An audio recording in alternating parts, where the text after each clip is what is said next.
देखिए अब ये नेक्स्ट प्रॉब्लम हम कैसे सॉल्व करेंगे।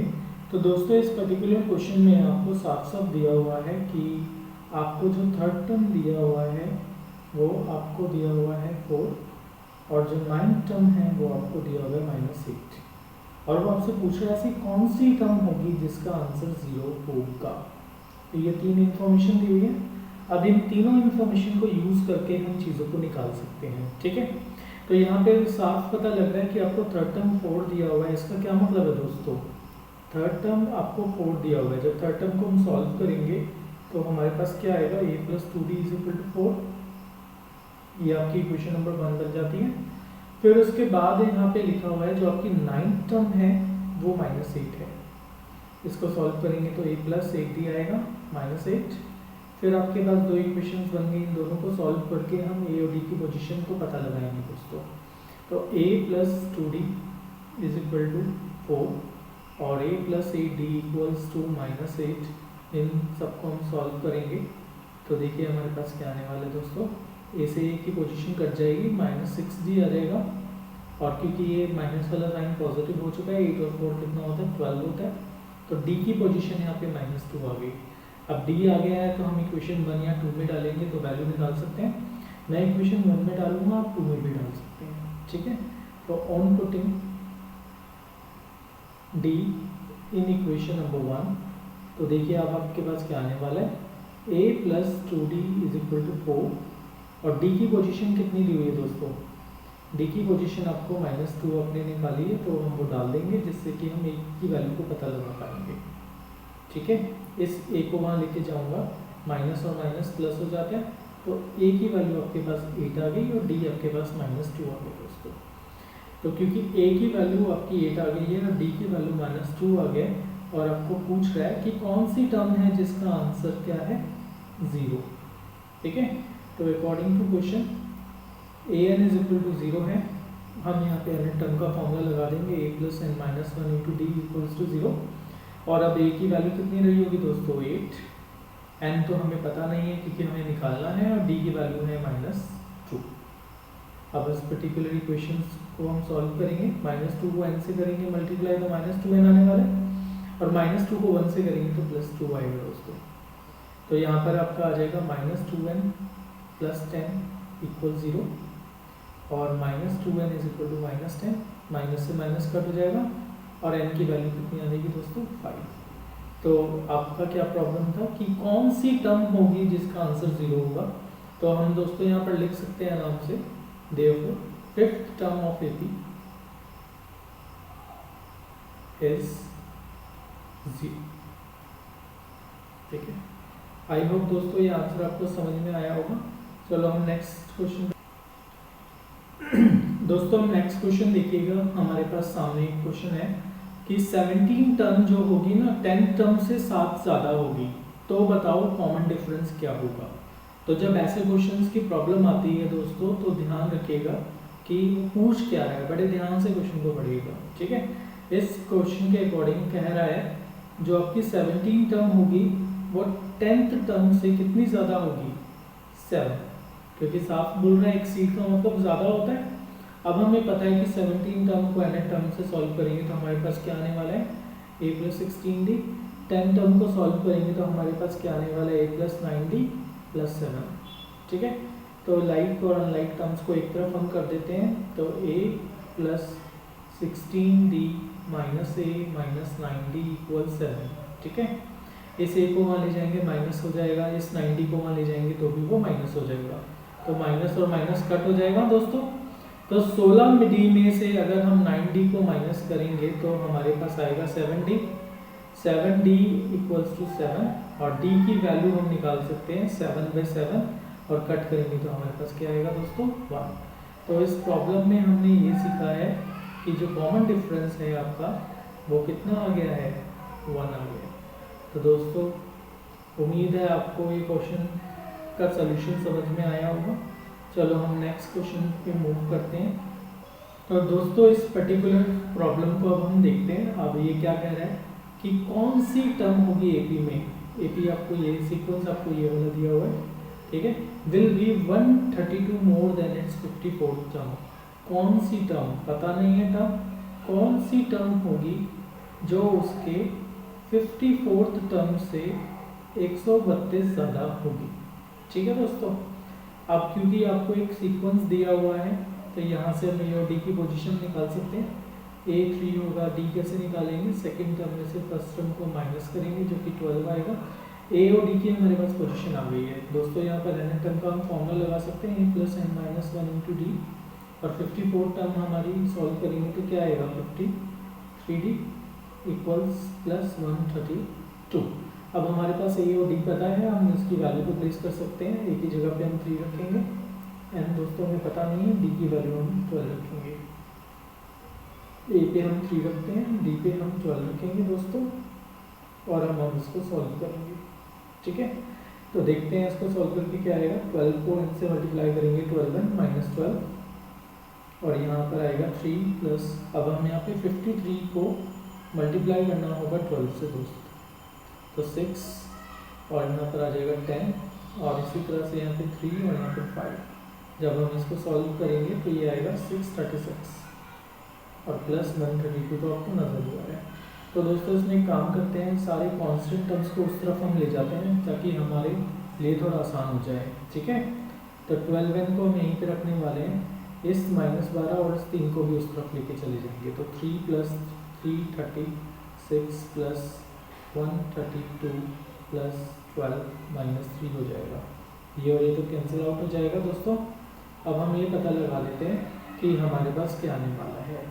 तो 636 को हम जोड़ेंगे 132 से, और उसमें हम जोड़ेंगे 12, तो देखिए हमारे पास क्या आएगा, 8 और 2 10, ठीक है, 6 7 और 8, और ये आपको हो जाएगा 780। तो इसको सॉल्व करके हमारे पास आया है 780, और n की वैल्यू हम पता लगा लेंगे 780/12। ठीक है, तो ये आपका होता है 12 5 60 और 12 6 आपका कितना आएगा दोस्तों। अब इसको हम डिवाइड कर लेंगे, और डिवाइड करके जो भी आंसर आएगा वो हम यहाँ पर लिख देंगे। ठीक है दोस्तों, तो ये हमारी कौन सी टर्म रही होगी, बेसिकली ये हमारी, ठीक है, 65th टर्म रही होगी। 65th term of AP is 132 more than its 54 term. तो दोस्तों उम्मीद है ये क्वेश्चन की प्रॉब्लम सॉल्यूशन समझ में आया होगा।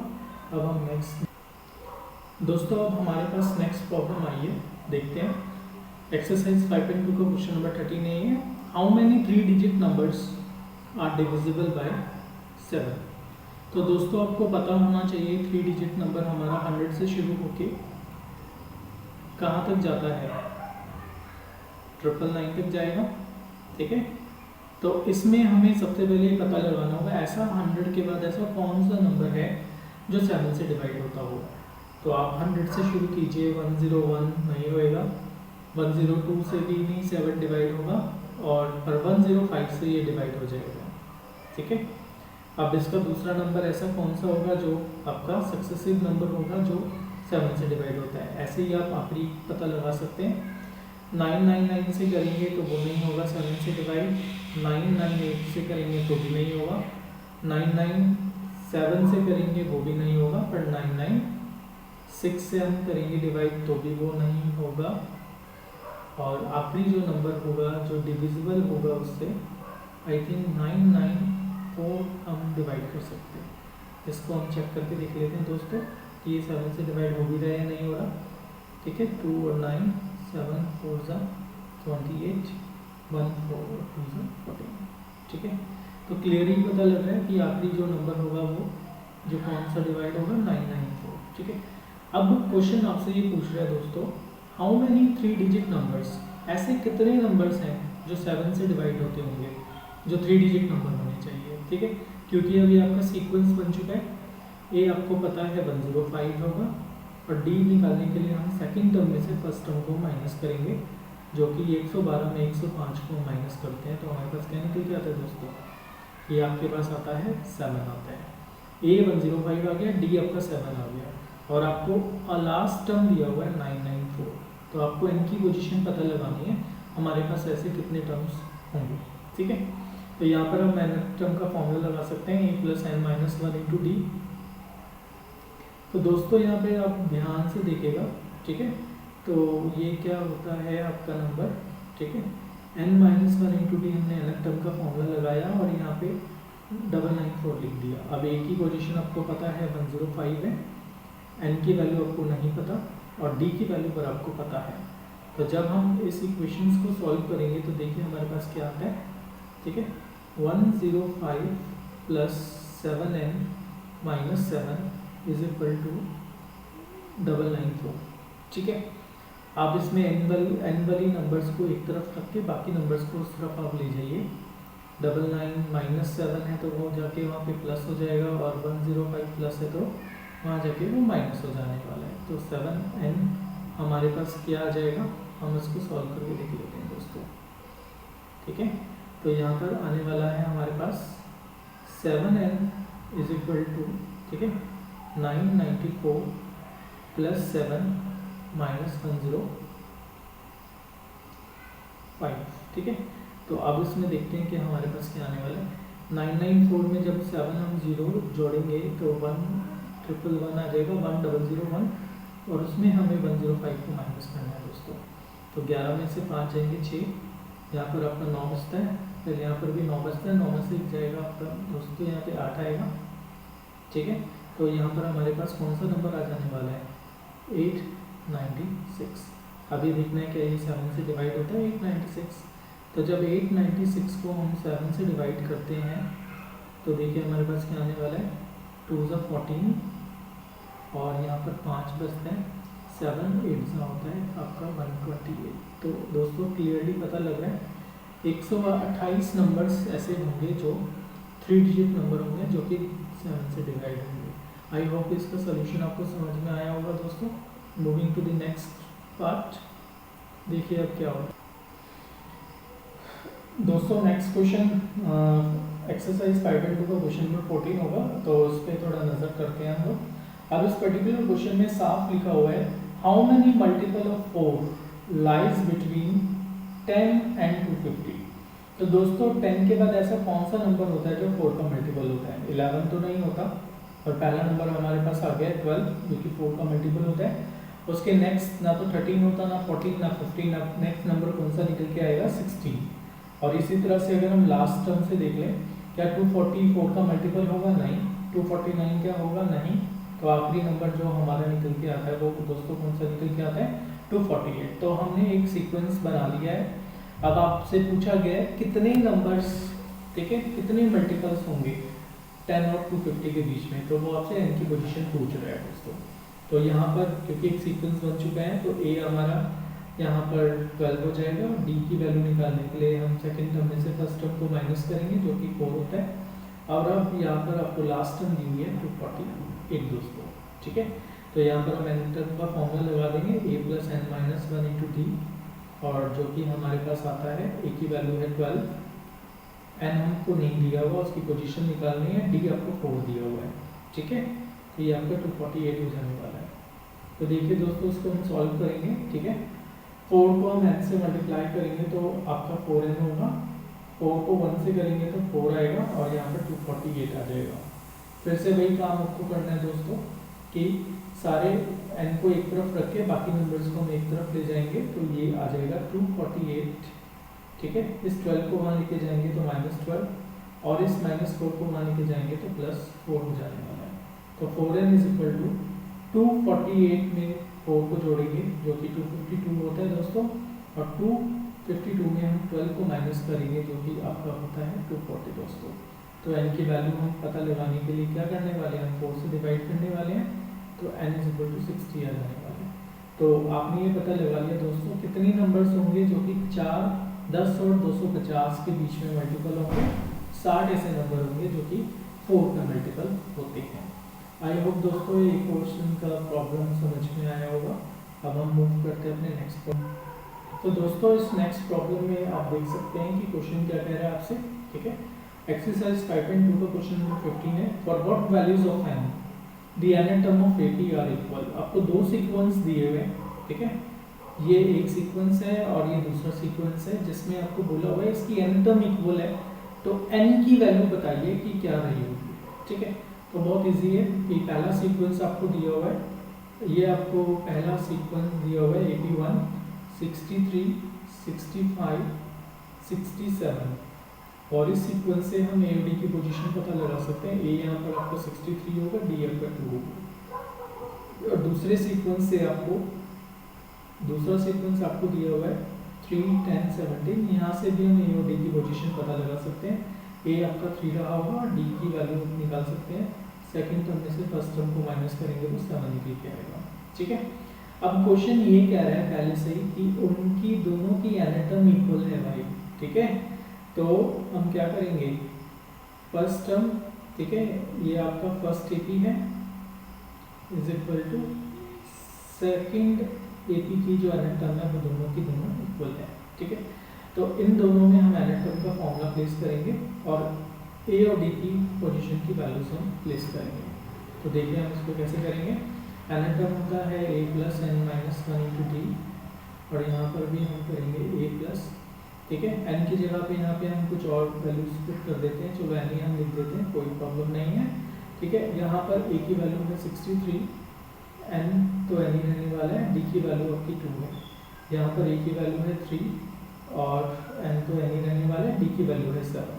ठीक है, तो यहाँ पर आ जाएगा आपका 63। इसको सॉल्व करेंगे हम बेसिकली 2n को n से मल्टीप्लाई करेंगे, 2n minus 2 3 plus 7n minus 7। ठीक है दोस्तों, तो यहाँ पर ये आ जाने वाला है। इसकी थोड़ी और सॉल्व कर लेते हैं। 63 में से 2 को माइनस करेंगे तो प्लस 61 आ जाएगा और ऐसे ही 7n माइनस 7 में प्लस 3 करेंगे तो माइनस 4 आ जाएगा। तो लाइक टर्म्स को एक तरफ ले जाते हैं, 2n माइनस 7n, और अनलाइक टर्म्स को हम एक तरफ ले जाते हैं। ठीक है, तो ये आपके आ जाने वाला है माइनस का 5n माइनस का 65। ठीक है, 5n माइनस का 5n माइनस का 65, n और n कट जाएगा दोस्तों, n की वैल्यू आ जाएगी 65/5। तो हम पता लगा सकते हैं कि कौन सी पोजीशन रही होगी। तो वैल्यू ऑफ n कितना रहा होगा इसमें, वैल्यू ऑफ n कितना रहा होगा हमारा 13। तो दोस्तों उम्मीद है ये क्वेश्चन का सॉल्यूशन समझ में आया होगा। Moving to the next part. 5.2 exercise का क्वेश्चन नंबर 16 हम देखते हैं। स्क्रीन पे देखिए दोस्तों, determine AP whose third term is 16 और 7 term exceed 5th term by 12। इसमें दो चीजें बोल रहा है, इस पे आप फोकस कीजिए कि थर्ड टर्म तो 16 दिया हुआ है। ठीक है, थर्ड टर्म को सॉल्व करेंगे तो a plus 2d is equal to 16 आ जाएगा। ये आपके इक्वेशन नंबर 1 बनता है दोस्तों। और सेकंड इक्वेशन में वो क्या कह रहा है, जो 7th टर्म है ना, ठीक है, वो 5th टर्म से 12 ज्यादा होनी चाहिए दोस्तों। तो इसको ऐसे लिखा जाएगा, कम बोल रहा तो माइनस लगा था और क्योंकि ज्यादा बोल रहा है तो प्लस लगाऊंगा। ठीक है, अब 7th टर्म को हम क्या लिख सकते हैं दोस्तों, a प्लस 60, और 5th टर्म को हम क्या लिख सकते हैं दोस्तों, a प्लस 4d प्लस 12। ठीक है, अब आप क्या करें, a और d को एक तरफ लेके चले जाएं ताकि हम एक कंक्लूडिव वैल्यू पे आ जाएं। ठीक है, अब इस a को वहां लेके गए हैं माइनस हो जाएगा और इस 4d को यहाँ पर लेके आएगा तो ये भी आपका माइनस में आ जाएगा। ठीक है, 6d में से 4d को माइनस करेंगे तो 2d इज इक्वल टू 12 आएगा। d की वैल्यू हमारे पास 6 आ जाएगी। तो d की क्योंकि वैल्यू 6 आ गई है, इक्वेशन नंबर 1 में हम डाल के a भी निकाल सकते हैं। तो वही काम करेंगे दोस्तों, on putting d in equation number 1। ठीक है, और इक्वेशन 1 है a plus 2d is equal to 16 और a की वैल्यू आपके सामने है 6 और ये आपका 16 है। तो ये आपका 12 हो जाएगा, ये 16 हो जाएगा, a की वैल्यू आ जाएगी 16 माइनस 12 जो कि कितना होता है 4। अब क्वेश्चन पूछ रहा है ना आपसे डिटरमाइन एन एपी। ठीक है, अब वो आपसे एपी पूछ रहा है। अब एपी पूछ रहा है तो आपको जनरल टर्म यूज करनी पड़ेगी एपी निकालने के लिए। ए आपको 4 दिया हुआ है, डी आपको 6 दिया हुआ है। ठीक है दोस्तों, अब देखिए नेक्स्ट में क्या है, ए आपको 4 दिया हुआ है, डी आपको 6 दिया हुआ है और आपसे पूछ रहा है वो एपी के बारे में। तो एपी का हमने एक जनरल टर्म पढ़ा था शुरू में। ठीक है, जनरल टर्म ऑफ एपी को हम कैसे रिप्रेजेंट करते हैं, तो देखिए दोस्तों हमारे पास एक एक्सप्रेशन होता है जनरल टर्म का। जनरल टर्म को हम डिनोट करते हैं A plus D, a plus 2d, a plus 3d and so on. ठीक है, इतनी टर्म्स हमने लिख दी, काफ़ी होंगी। ठीक है, अब a और d की वैल्यू हम इसमें प्लेस करेंगे। ठीक है, a की जगह पे हम 4 लिखेंगे, 4 प्लस 6 लिखेंगे, 4 प्लस 2 इंटू 6 लिखेंगे दोस्तों, 4 प्लस 3 इंटू 6 लिखेंगे दोस्तों। ठीक है, देखते हैं अब हमारे पास क्या आने वाला है। यहाँ पे तो 4 आ जाएगा, ये 10 आ जाएगा, 12 और 4 16 होता है, और 18 और 4 22 होता है। तो ये आपकी डिज़ायर AP निकल के आ जाएगी दोस्तों। आई होप सोल्यूशन क्लियर होगा दोस्तों। ठीक है, अब हम नेक्स्ट क्वेश्चन पे दोस्तों एक्सरसाइज 5.2 का 17 क्वेश्चन हम करते हैं। ठीक है, बड़ा ही इंटरेस्टिंग क्वेश्चन और इम्पोर्टेंट क्वेश्चन है।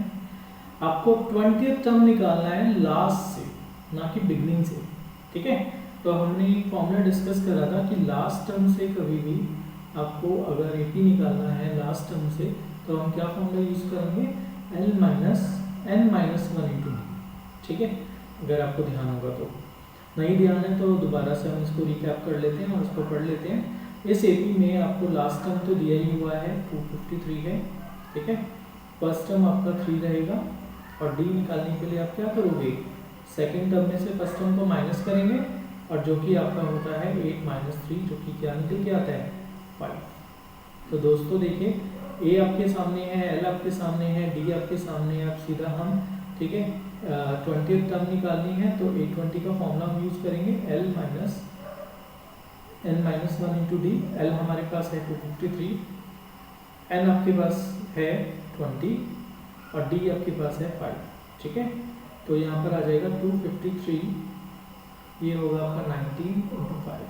ठीक है, अब इसको थोड़ा सॉल्व कर लीजिएगा। ठीक है, 9 5 45 होता है, 4 कैरी किया और 9 आ गया। ठीक है, तो 253 में आपको 95 को माइनस करना होगा, ये पता लगाने के लिए कि हमारी वैल्यू कितनी निकल के आएगी। तो 13 में से 5 को माइनस करेंगे तो 8 आने वाला है दोस्तों। 14 में से 9 को, ठीक है, यहाँ पर हम 14 में से 9 को करेंगे माइनस तो 5 आने वाला है दोस्तों, यहाँ पर आ जाएगा 1। ठीक है, तो आपका जो निकल के आता है कि लास्ट से 20th टर्म कितनी रही होगी, 158 दोस्तों। आई होप ये आपको समझ में आया होगा।